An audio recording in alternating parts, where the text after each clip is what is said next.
Greetings everyone. My name is Shubham Yadav. My roll number is 1901112. So the topic that I have chosen for this IEP assignment is analyzing the impact of Make in India. Make in India is a type of Swadeshi movement covering 25 sectors of the Indian economy. It was launched by the Government of India on 25th September 2014 to encourage companies to manufacture their products in India and enthuse with dedicated investments into manufacturing. Make in India was a promise to investors, both domestic and overseas, to create a conducive environment to turn the 130 crore plus population strong India a manufacturing hub and something that will also create job opportunities. Target was to increase growth in the manufacturing sector to 12 to 14% per annum over the medium term, increase in the share of manufacturing in the country's GDP from 16 to 25% by 2022, to create 100 million additional jobs by 2022 in the manufacturing sector, creation of appropriate skill sets among rural migrants, urban poor for inclusive growth, increase the domestic value addition and technological depth in manufacturing, enhancing the global competitiveness of Indian manufacturing sector and ensuring stability of growth, particularly with regards to the environment. The growth in investment in manufacturing sector is slow. There has been a decline in cross-fixed capital formation, that is 26% of GDP in the private sector in 2017 to 2018. There has been an increase in the private sector savings, but still a decrease in investment. On the output front, there has been a double-digit growth only in 2 quarters, that is April 2012 and November 2019, and below 3% for most part. There has been no progress on the industrial employment front. Now, coming to the problems with the policy. First, too much reliance on foreign capital.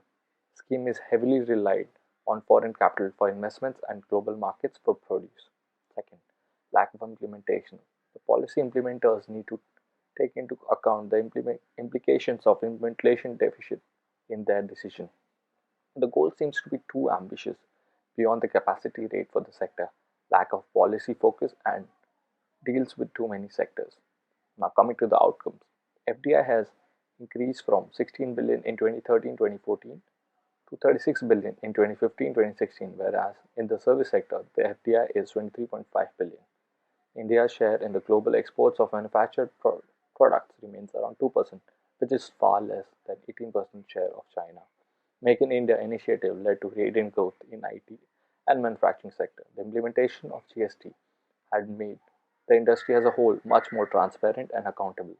Many companies have set up several manufacturing units throughout the country that produce electrical equipment and products such as tube lights, bulbs, wires, etc.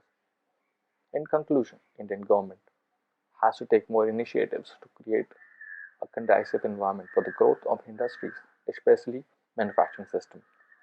A targeted approach towards manufacturing goals can be used to address the issue. Such initiatives take a long time to show substantial results, so it would be too early to consider this initiative as a success or a failure.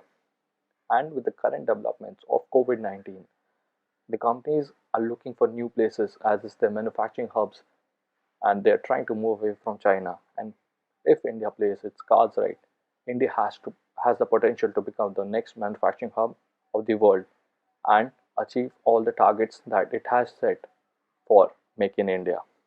Now it comes to India, how they react, how they take over, and how they convince the world that they are the next manufacturing leaders, and this will help them become the manufacturing hub of the world.